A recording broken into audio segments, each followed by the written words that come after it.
Madame, Monsieur, bonjour. L'art sous toutes ses moutures.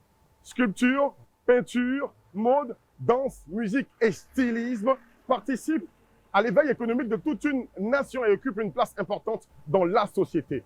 De l'informel à l'industrialisation, ce secteur occupe une place prépondérante dans l'évolution d'une nation.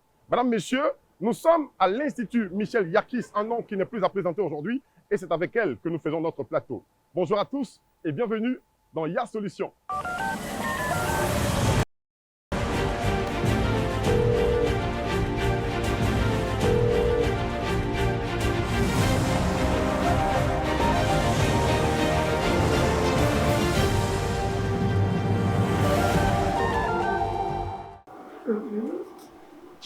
Bonjour, Bonjour. Michel Yakis. Bonjour, comment ça va? Ça va très bien. Merci de nous recevoir à votre institut. Mais il n'y a pas de problème. Tout le plaisir pour nous. Très bien. Michel Yakis, on est très heureux encore d'être ici et nous apprenons que vous venez d'être décoré dans l'Ordre national du mérite sportif. Bravo. Merci. Qu'est-ce qui vous a valu cette décoration? Merci Landry. Merci à Live TV de nous rendre visite. Ça me va droit au cœur. Nous avons été donc décorés dans l'ordre, commandeur dans l'ordre du mérite sportif parce que nous avons eu à travailler pour la CAN et nous avons confectionné les vêtements de la cérémonie d'ouverture du 13 janvier. Très bien. D'accord. Ouais. On sort satisfaite donc doublement hein, donc de cette CAN, ou triplement d'ailleurs. Tant que la Côte d'Ivoire est gagnante, nous sommes satisfaits. Qui est en réalité Michel Yakis? Qu'est-ce qui vous a mené à ce métier-là? Je suis arrivée par hasard, mais l'histoire est tellement longue qu'on va essayer d'aller à l'essentiel. J'ai été un peu forcée, je peux dire, pour apprendre ce métier en France. Et pendant 4 ans, j'ai appris ce métier parce que ce n'est pas ce que je voulais faire au départ. Mais, comme on dit, Dieu écrit droit avec des lignes courbes. Je suis tombée sur un professeur de couture qui aimait tellement son travail que j'ai fini par adopter ce métier comme si c'était fait pour moi. Et je n'ai pas lâché depuis. Très bien. Mais comment avez-vous commencé avec Michel Yakis, l'Institut, les ateliers? Par quoi avez-vous commencé exactement? Quand je suis arrivée de France, j'ai travaillé dans une maison de haute couture qui était au plateau, qui s'appelait Michel de Villers. Cette dame, elle faisait des vêtements et il y avait 2 magasins jumelés, des vêtements, et elle faisait des fleurs, l'Interflora. C'était l'une des premières fleuristes de la Côte d'Ivoire. J'ai donc travaillé en tant que styliste, mais j'ai fini par apprendre à faire des corbeilles de fleurs, à décorer des voitures de mariée, à apprendre sur le tas. Une nouvelle corde à son arc. Exactement. C'est ça qu'il faut dire. Exactement. D'accord.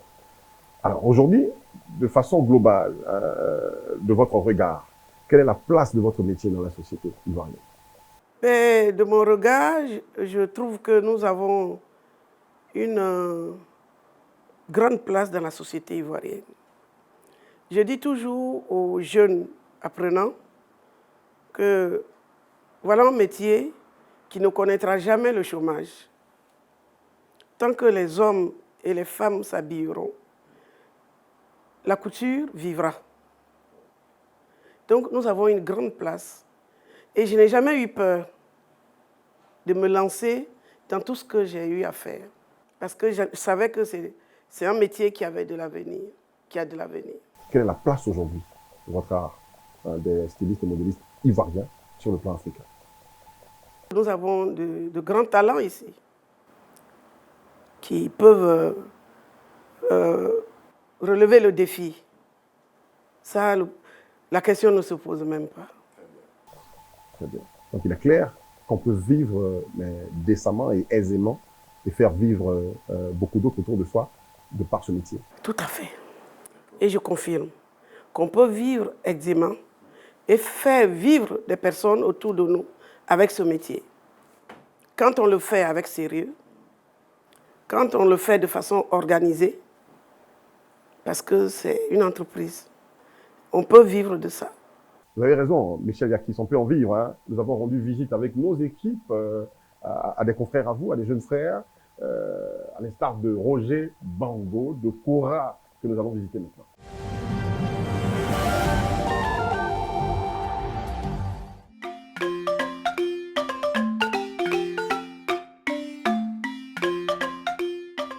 Cocody de Plateau, au cœur de ce chic quartier, la maison de mode Cora.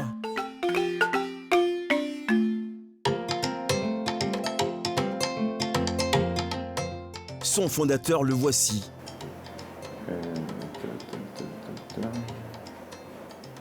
Et là, vous faites quoi? C'est des croquis pour des clients qui ont commandé des tenues. Voilà, c'est un peu la fiche technique que je suis en train de faire. Parce qu'ici, nous, on fonctionne avec des fiches techniques. J'essaie de faire le croquis, je mets les détails pour que quand ça rentre à la production, il n'y ait pas d'erreur et que le produit sorte vraiment comme le client a demandé. Le geste est maîtrisé, vif, rapide, la concentration maximale, le coup de stylo impeccable témoigne du métier. 20 ans d'expérience environ. Lui, c'est Roger Bango. Il est bien plus qu'un simple styliste modéliste. Nous sommes dans la créativité, c'est le métier de l'esprit. Et donc, nous sommes aussi artistes à la base. Son art, c'est celui du vêtement. Il l'a peaufiné, l'a travaillé depuis plus de 2 décennies. Résultat des courses, il est aujourd'hui au sommet, ici au rang d'icône nationale, en témoigne derrière lui tous ses trophées. C'est aussi ma fierté. C'est vrai qu'on n'a pas pu tout mettre ici. Mais je pense que le premier là-bas, c'est celui de l'année dernière, où j'ai été élu comme citoyen d'honneur. Voilà, ça c'est le gouvernement qui décerne ce trophée-là. Comme citoyen d'honneur, c'est quelqu'un qui, en tout cas, qui lutte pour sa communauté. Et ça, c'est le prix d'excellence. Je pense que ça, tout le monde le connaît. Bon, il y a eu 3 fois. 3 fois, et je pense que ça fait partie d'une de mes fiertés, pour dire la vérité. Parce que avoir le prix d'excellence 3 fois, vraiment, tu comprends que au-delà de ce que tu fais, la nation compte aussi sur toi. Et quand tu as cette charge-là sur la tête, après, tu n'as plus droit à l'erreur. Tu dois être exemplaire dans tout. Comme quoi, l'État ivoirien sait reconnaître et compenser le travail bien fait. Si la commo de Roger Bango s'avère désormais exiguë pour recevoir toutes ces distinctions, son ambition, elle, ne cesse de grandir, car ce secteur est une mine d'opportunités, encore mal ou très peu explorée en Côte d'Ivoire. Aujourd'hui, tous les pays que vous connaissez en Asie et autres, c'est pas la confection. Et moi, à mon humble avis, je pense que la confection est l'un des métiers qui nourrissent le plus son homme. Voilà, je pèse mes mots, hein. Voilà, parce que nous, on aime parler avec des chiffres, et les chiffres existent. Voilà, les chiffres disent, par exemple, que ici, en Côte d'Ivoire, en 2020, par exemple, on a eu 500 milliards de dollars comme, on va dire, budget vestimentaire. Vous comprenez? À cela, ce qui est un peu dommage, c'est que dans ces 500 milliards-là, nous, en tant que producteurs ivoiriens, nous, en tant que stylistes ivoiriens, on ne prend pas réellement notre part du gâteau. Tout simplement parce qu'au lieu de se considérer comme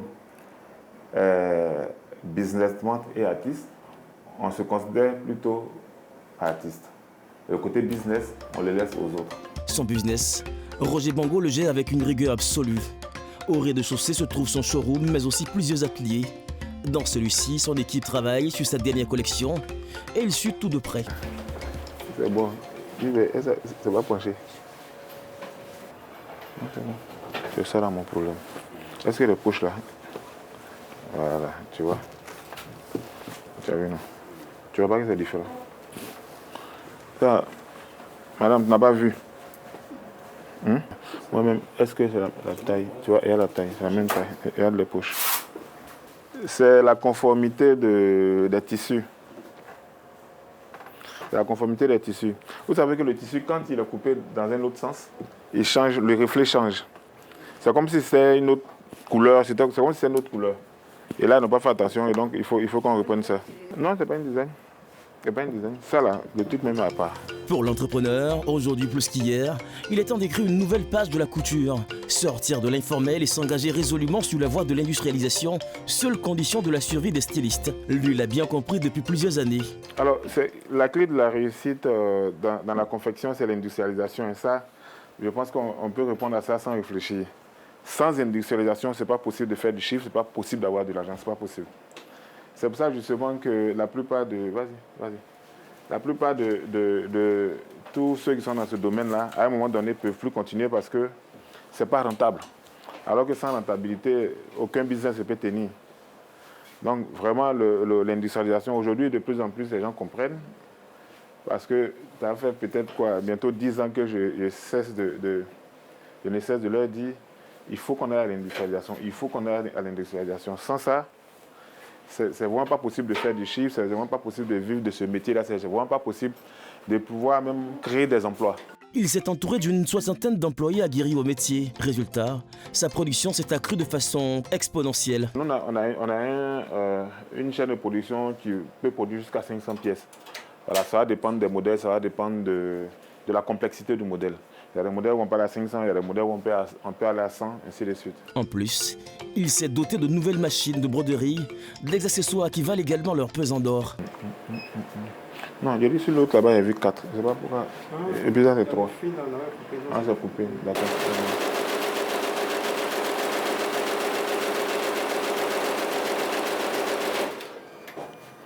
Ça là, oui, mais ce qui est sur le maillot au pied, c'est dans le cadre de la Côte d'Ivoire. C'est un truc blanc. Il y a des classes à t'envoyer.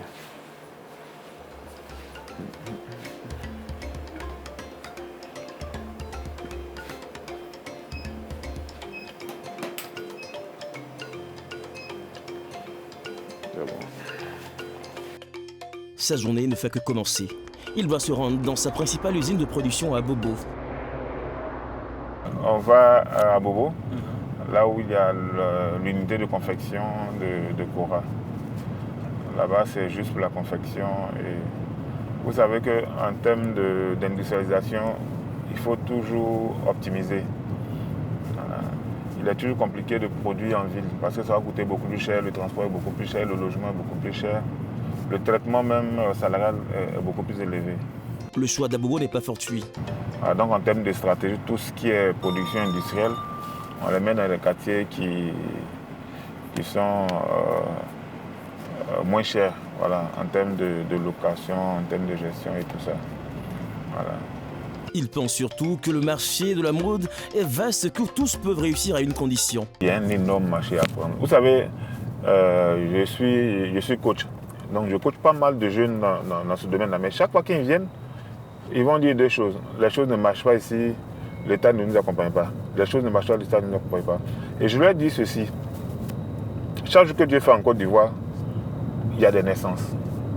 Chaque jour que Dieu fait en Côte d'Ivoire, il y a des hôtels qui se créent. Ça veut dire que quoi? Ça veut dire que non seulement nous-mêmes, on augmente en termes de la démographie, et en termes de visites, on a des visites en Côte d'Ivoire. Vous ne pouvez pas être en Côte d'Ivoire et ne pas pouvoir vendre. Ce n'est pas possible. C'est pas possible, c'est pas possible. Dans les statistiques, on dit qu'on a 10-15% de nos salaires qui rentrent dans les vêtements. Donc je leur dis, tous ceux que vous croisez à Abidjan, que ce soit les fonctionnaires, les ministres, les visiteurs, les touristes, quand tu vois un gars, tu sais que tu as 10% de son salaire que tu dois prendre. Comment tu fais pour le prendre? C'est là la question. Quelques minutes de route et le voici dans le quartier populaire d'Abobo.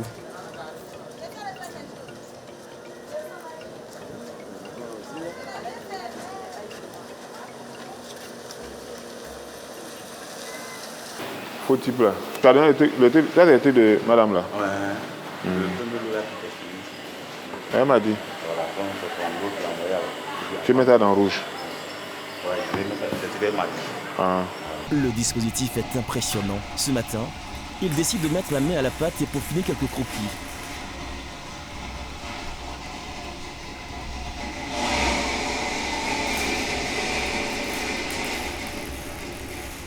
Je disais que c'est la même, on peut faire un patchwork même de jean là, ça sera bon. Les deux côtés de jean là. Deux côtés de jean là, avec un morceau de blanc ou bleu ciel. Ces jeunes rêvent pour la plupart de marcher dans les pas de Roger Bango. Au commencement, moi-même je ne savais pas que ça allait me faire du bien. Bon, parce que tout le monde disait que être couturier, bon, ce sont des sous-métiers. Et quand je suis venu, j'ai vu mon patron Roger, ça m'a encore donné, comment on appelle, le courage de continuer. Et son exemple surtout. Bon, je peux dire aux jeunes qu'il ne faut pas qu'ils vont se décourager. Au lieu d'aller agresser les gens au dehors, les faire arrêter là. Ils n'ont qu'à venir à la couture.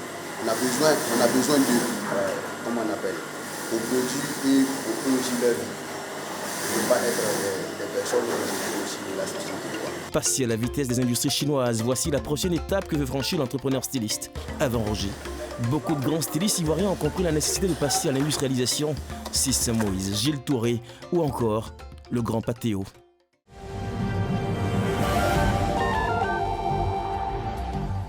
Roger Bango fait partie de ceux qui sont partis de l'informel à l'industrialisation aujourd'hui. Vous le connaissez bien? Très bien. Nous sommes dans la même association, la CMCI. La CMCI, et, oui, l'association des créateurs de mode de Côte d'Ivoire.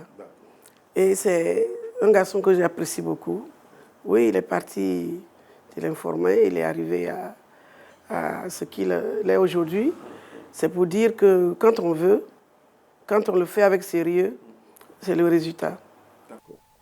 Quelle est la meilleure voie pour atteindre ce niveau dans l'art, la culture, la mode? Apprendre sur le tas est une bonne chose, la formation en est une autre. Quel est votre choix? Le choix que vous allez conseiller à tous ceux qui veulent faire comme vous? Le choix que je peux conseiller, c'est la formation d'abord. Parce que dans tout ce qu'on fait, il faut avoir une base solide. Et la formation est importante. On apprend les rudiments du métier dans la formation. Et puis après, on peut se former au quotidien dans l'exercice de son travail. Parce qu'on rencontre des cas qui nous amènent à réfléchir, on trouve des solutions. Mais c'est bien d'avoir une base, donc de passer par une formation. Je le disais tantôt, votre secteur participe très certainement au développement économique de la Côte d'Ivoire. L'État le sait très certainement et a des solutions pour vous. Quelle est votre collaboration avec l'État de Côte d'Ivoire? Qu'est-ce que vous apporte le ministère de tutelle? L'État de Côte d'Ivoire se rend compte de plus en plus que la mode, le textile, a une grande place dans l'économie, dans le pays. Et au ministère de la Culture aussi, il y a vraiment plein de choses qui se font pour les acteurs. Moi, je suis un exemple parfait. J'ai été fortement soutenue par la ministre Françoise Remarque pendant les productions des vêtements pour la CAN, pour l'ouverture de la CAN. Ils sont allés en moins de 8 jours, 2 fois, dans notre centre communautaire, parce que c'est un centre un peu spécial où je fais travailler des femmes, des jeunes déscolarisés, des femmes avec leurs enfants et tout ça. Et donc, ils ont été sensibles, ils ont visité 2 fois le centre. À la suite de ça, nous avons bénéficié d'un don pour agrandir le centre, parce que ça fait travailler des jeunes, donc qui ne vont pas être tentés de prendre la mer. Nous, on est très curieux. Quelle est la valeur de ce don? 50 000 $. D'accord. Pour agrandir le plus de centre. 25 millions de francs CFA. Voilà, pour agrandir le centre parce que le centre est devenu petit. Et pour faire une garderie pour les enfants des dames qui viennent travailler, qui sont toujours accrochés à leur maman. Et nous avons fait un semblant de garderie, mais il faut quelque chose de plus adapté. Donc, ils ont fait ce don-là. Michel Garkis, nous parlions de nouvelle génération. Pas seulement dans le secteur du stylisme et de la mode, il y a le secteur des peintres, où nous avons rencontré un jeune homme, 2 jeunes hommes d'ailleurs, le premier nommé Mounou Désiré, qui a une certaine particularité utilisant des carcasses de vieux téléphones pour peindre des tableaux, et un autre qui est peintre aussi. Nous allons les visiter tout de suite avec notre équipe.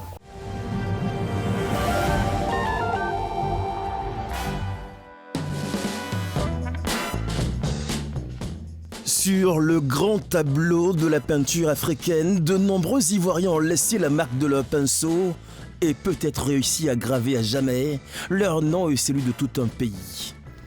Michel Kodjo, Brûlis Boisbré, Peintre au Bouffe, Youssouf Bat, Mathilde Moreau, Jacob Le ou encore Aboudia, dont les tableaux s'arrachent à coups de millions. Mais comme le ciel, qui n'est jamais trop grand pour accueillir toutes les étoiles, la peinture ivoirienne ne cesse de s'enrichir et continue de recevoir de jeunes prodiges. L'un des plus représentatifs de sa génération reste Mounou Désiré, le peintre écolo. Si certains affirment qu'ils ont le pouvoir de transformer la boue en or, Désiré Mounou a un pouvoir bien plus grand, celui de ressusciter. Oui, le pouvoir exceptionnel de ramener à la vie nos restes de téléphones portables en des tableaux d'une beauté exceptionnelle, comme ceux qui parent le mur de son atelier ici, à Bingerville. Des tableaux qui parlent, racontent nos vies, la vie urbaine, mais aussi celle de ces braves femmes du village. En Afrique, on sait que les mamans là tiennent, les femmes là tiennent vraiment le foyer et tout. Donc on voit une femme en train de cuisiner en fait. Ça c'est une scène inspirée du nord du pays en fait. Donc elle est en train de faire le tour ici. C'est la poudre de maïs et voilà qu'on essaie de faire un plat avec, un plat de cette région en fait. Donc on voit vraiment un paysage derrière elle et tout, la femme en train de travailler en fait. Mais en avant en fait, les femmes qui se battent aussi pour pouvoir quand même tenir leur foyer, mettre leurs enfants aussi à l'école, peu importe, et puis pouvoir gérer vraiment le foyer. Donc on essaie de vraiment toucher un peu de tout. Donc on va voir par exemple dans les toiles, on met aussi en avant les femmes, les enfants, ça peut être des portraits, ça peut être des scènes de vie en fait. Donc ça par contre, ça n'a rien à voir forcément avec le recyclage. C'est vrai que c'est le recyclage, c'est la matière première, c'est le matériau qu'on utilise, mais il y a le message aussi que porte la toile. Chaque toile a un petit message, un petit truc qu'on essaie de mettre en avant. Donc, du coup, aujourd'hui, on se positionne comme éco-artiste. Quand il s'agit d'écologie et tout, on se positionne aussi. Et quand il s'agit de l'art contemporain aussi, bah, on se positionne parce qu'on est au centre de tout en fait. Donc c'est ça l'avantage. Quand il a commencé, Mounou écumait les rues d'Abidjan à la recherche de ses téléphones abîmés. Aujourd'hui, son message écologique semble avoir un puissant écho auprès des populations, mais aussi des grandes entreprises qui n'hésitent pas à lui livrer leurs téléphones abîmés. C'est le cas ce matin d'un grand groupe de téléphonie mobile. Voilà, donc là, on a du plastique, on a des téléphones, on a tout ce que les gens ont abandonné un peu après les matchs, pendant les fan zones et tout ça. Donc voilà. Maintenant, à nous de pouvoir créer, utiliser ça pour créer quoi. Merci. Merci beaucoup. Il y a pas mal de structures aujourd'hui qui me contactent pour quand ils ont des déchets et tout, des choses qu'ils n'utilisent plus, ils abandonnent. Ça peut être des bouteilles, ça peut être des papiers, ça peut être des téléphones, ça peut être un peu de tout. Moi déjà, comme on me connaît comme celui qui redonne vie aux secondes déchets, précisément comme les claviers et tout ça et les téléphones. Donc aujourd'hui, bon, on a des bouteilles, on va essayer de faire une installation. Comme c'est pour un projet bien particulier, donc on va essayer d'innover aussi dans la création pour ne pas rester seulement que dans les téléphones en fait. Parce qu'on retrouve tout ça aussi dans les rues. Aidés par ses apprenants, les objets sont tout de suite conduits ici sur sa dalle. Première étape, le tri. Voilà, donc là on va trier déjà et puis je vais vous montrer un peu comment on trie et comment on classe et avant que ça n'arrive en atelier pour pouvoir être fixé sur les toits pour les finitions. Donc c'est ce qu'on va faire aujourd'hui. Et comme on a reçu des nouveaux téléphones, on va faire vérifier parce que généralement quand on reçoit comme ça beaucoup d'images. Il y a des téléphones qui fonctionnent et tout ça, donc il faut voir. Par exemple, je compte faire aussi une installation où je vais quand même activer tous ces téléphones qui fonctionnent, bon, créer un jeu de lumière en fait à travers ces téléphones. Donc quand ça marche, on met à côté, on n'est pas obligé de gâter en fait. Voilà, nous on utilise tout ce qui ne fonctionne plus. Voilà, donc c'est un peu ça.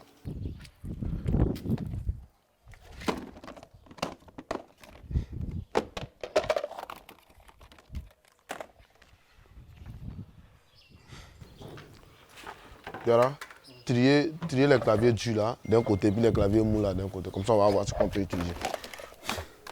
Vous voyez là on a reçu des téléphones. Je vous assure que 60% des téléphones là fonctionnent. Souvent ils ont des soucis de batterie. Souvent aussi si l'écran est cassé ils abandonnent.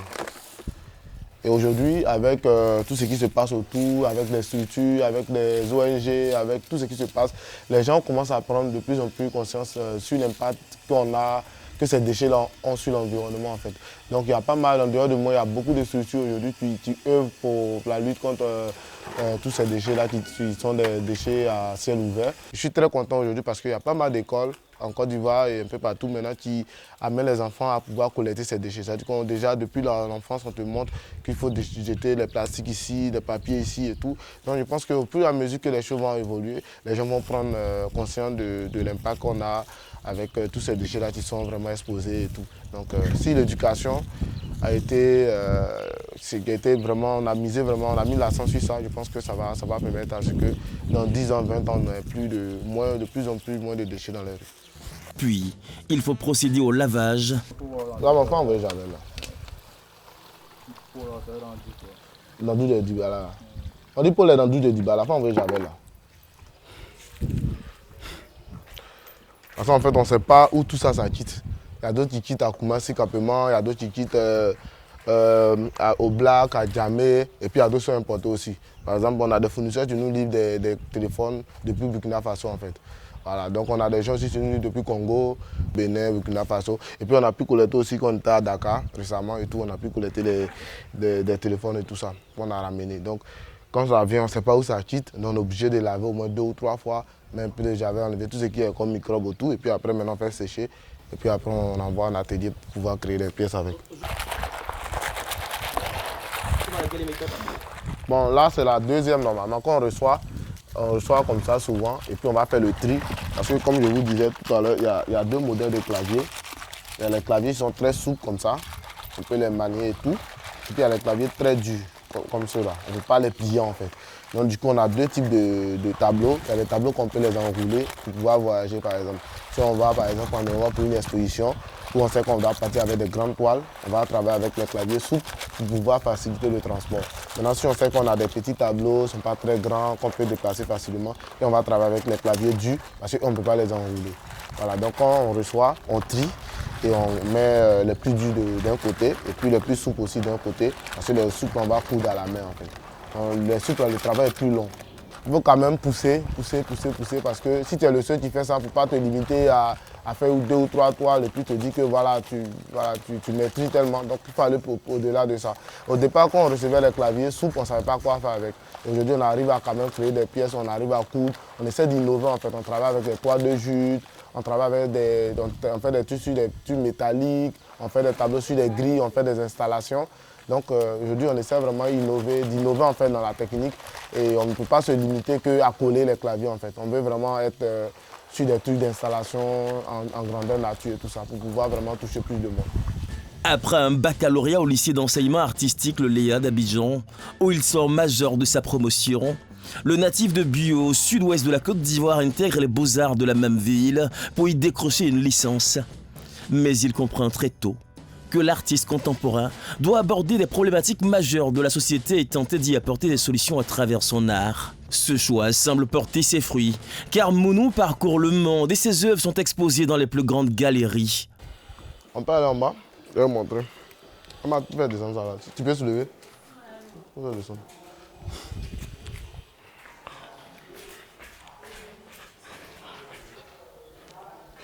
Voilà. Donc, on a déjà exposé plusieurs fois en France, à Paris et tout, des expos groupés comme des expos solo.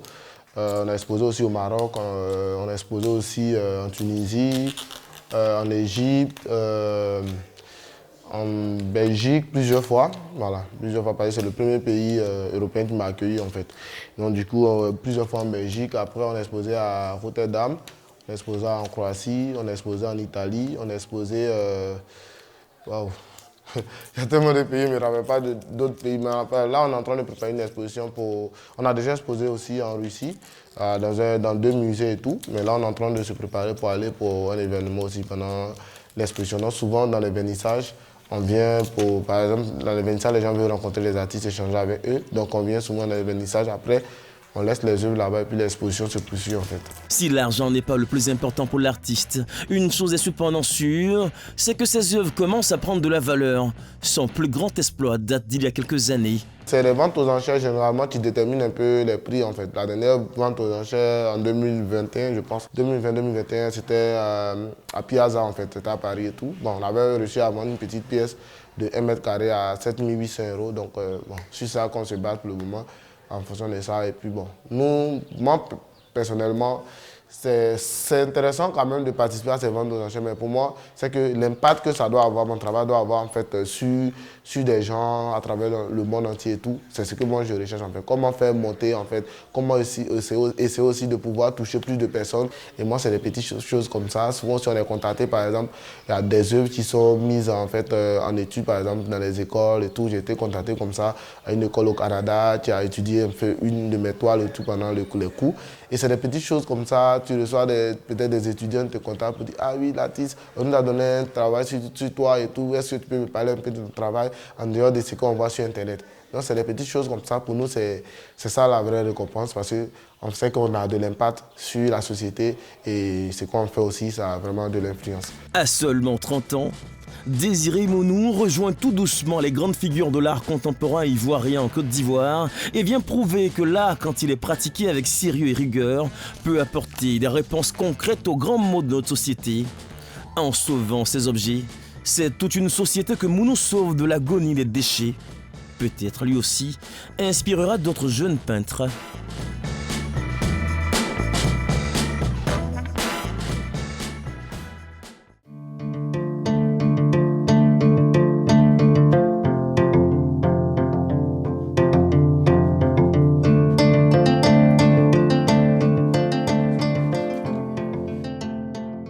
Dans son petit atelier au sein de sa maison, Assama, 28 ans, est plongé dans le travail. Là, par exemple, j'ai fait une œuvre pour la CAN.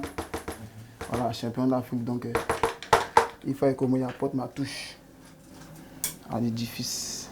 Le jeune diplômé des Beaux-Arts rêve grand, mais il sait que la réussite dans la peinture, plus que tout autre métier, demande beaucoup plus que le talent et la formation. Il faut de l'originalité. Le domaine de l'art est très vaste. Vous voyez un peu. Donc il faut avoir une particularité. Il fallait qu'on voit telle œuvre, on dit ouais, ça c'est l'œuvre d'Assama, ça c'est l'œuvre de Ton, on voit un peu. Voilà.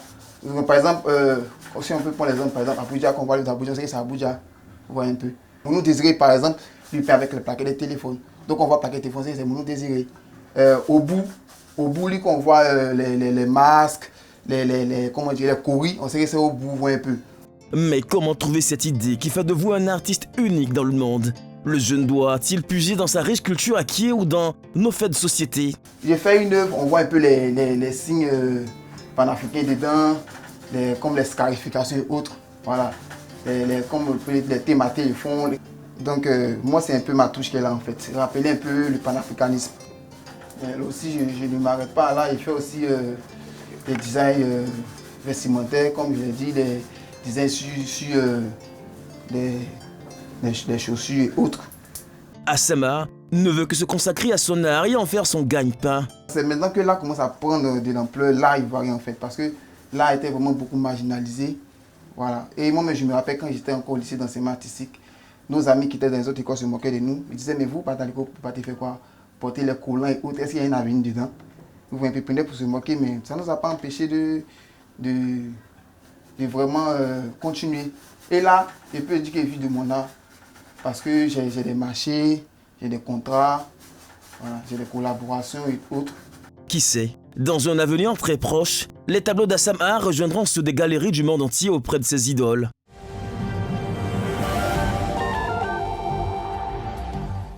Michel Yakis, nous parlons avec vous de l'art de façon générale.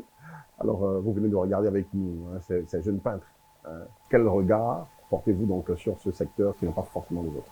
Moi, je trouve, j'ai un regard lumineux sur tous ces métiers, que ce soit la peinture ou que ce soit un autre métier. Quand des personnes pratiquent ce métier avec sérieux, avec passion, ça nourrit son homme. Donc vraiment, il faudrait que les parents les soutiennent, que les parents changent de regard sur les métiers de l'art, parce que nous sommes victimes de beaucoup de choses. Vous voyez, des thèmes péjoratifs. J'ai une amie qui m'a posé la question, dans toute l'Europe, c'est tout ce que tu as trouvé à faire, la couture. Vous savez, quand il faut vraiment croire à ce qu'on fait et il faut être fort mentalement pour vivre au milieu de ces personnes qui voient le travail que vous faites avec ce regard-là. Et nous rencontrons souvent des problèmes avec certains élèves qui ont choisi ce métier, mais qui ne sont pas épaulés à la maison. Donc, je veux dire, être peintre, je sais aussi que c'est le même problème. C'est pareil. Mais il faut la passion, faire son travail avec sérieux. Et après, les gens, leur regard change. Quand vous vous battez pour vous en sortir, il faut tout faire pour ne pas leur donner raison. Pour croire en ce que vous faites et ne pas leur donner raison. Michel Yakis, on aime bien évoluer dans sur ce plateau avec vous, dans notre interview. Dites-nous, quel lien vous, personnellement, vous faites entre votre art, donc la mode et le stylisme, la peinture et la danse? Dans la danse, il y a de la création. Comme dans la mode, il faut créer. Des gens j'encourage toujours ceux qui aiment et qui font bien ce qu'ils font, qui donnent du plaisir aux yeux. Voilà, donc moi je trouve que tout ça, c'est des métiers d'art. Des métiers d'art. Oui, des métiers d'art. Et aux autres. À l'ouverture de la cale, nous avons créé des vêtements, nous avons fabriqué des vêtements pour des personnes qui ont dansé. Michel Yakis, vous faites la part belle donc à l'art féminin, vous qui tendez la main donc aux femmes dans votre institut au niveau d'ALEP. Nous avons visité une créatrice de mode, mais mode de danse. Voilà, dans son art, elle est toute particulière, elle s'appelle Désirée Kofi. Avec nos écoutes, nous sommes allés parler avec elle.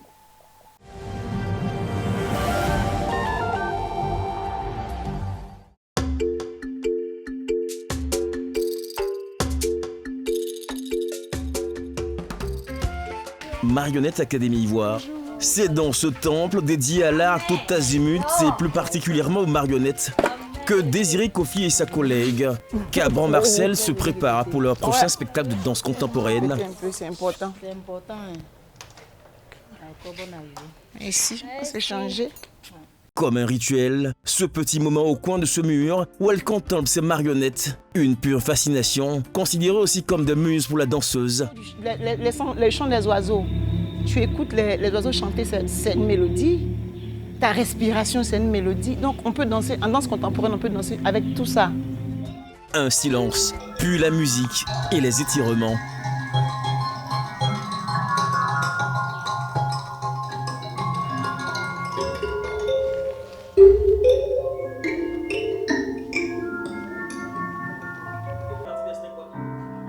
C'était les échauffements. Bon, on s'échauffe pour pouvoir préparer les muscles du corps, voilà, à recevoir les mouvements, pour ne pas se fouler soit la cheville, se fouler un membre et tout ça.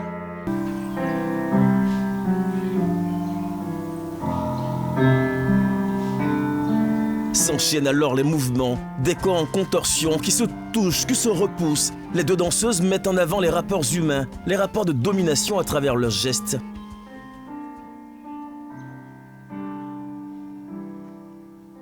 Tout va bien, en répétition, on reprend.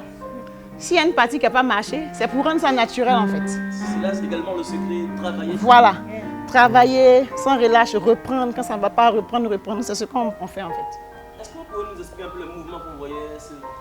Alors, la manière dont vous êtes rentré, c'est un peu comme une marionnette, moi là. Et moi, je la manipule comme je veux. Là, c'est ma force sur elle. Vous voyez? Voilà. Comme on parlait d'esprit, deux esprits. Mon esprit était plus dominant. Et moi, j'exerçais ma domination sur elle. C'est un peu comme la vie en fait. C'est un peu la vie que nous résumons. Désirée Kofi et Cabran Marcel ont deux parcours totalement différents.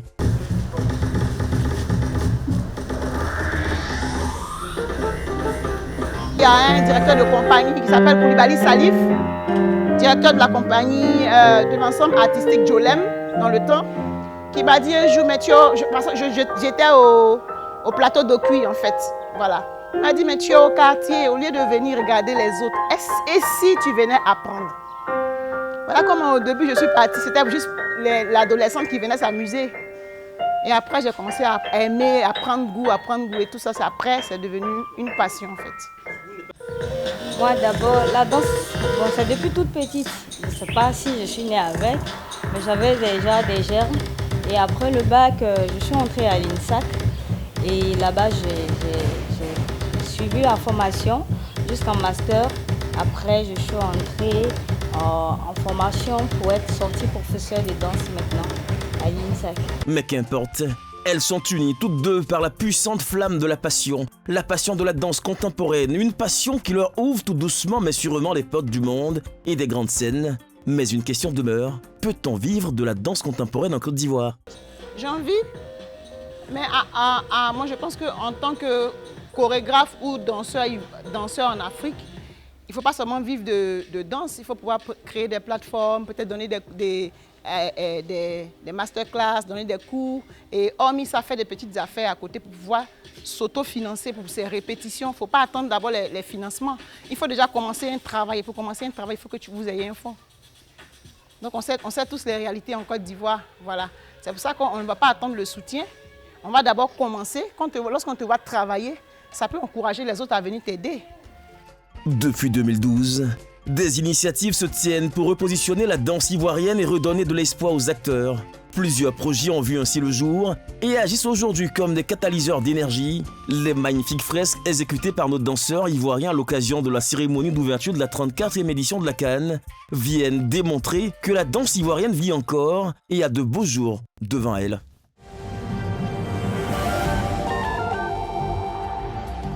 Merveilleux tout ça. Michel Yakis, vous savez danser? Je ne suis pas une grande adepte, c'est juste ce qu'il faut. Quelques petits pas. Pas, c'est tout, des petits pas. C'est voilà. une façon de danser. Mais j'admire toutes ces grandes... de la danse. Oui, toutes ces personnes qui ont ça dans les triples et qui nous font des choses merveilleuses. Michel Yakis, nous sommes au terme de notre interview. Est-ce que vous avez un dernier mot? C'est vraiment un mot de remerciement au président de la République, son Excellence Alassane Ouattara, qui a décidé de décorer toutes les personnes qui étaient impliquées dans l'organisation de la Cannes. Merci au Premier ministre et merci à mon ministre de tutelle, Madame la ministre Françoise Remarque, de nous avoir soutenus. Ce prix de cette décoration commandeur dans l'ordre du mérite sportif, je ne l'ai pas eu toute seule. C'est une équipe. C'est toutes ces personnes qui nous ont fait confiance.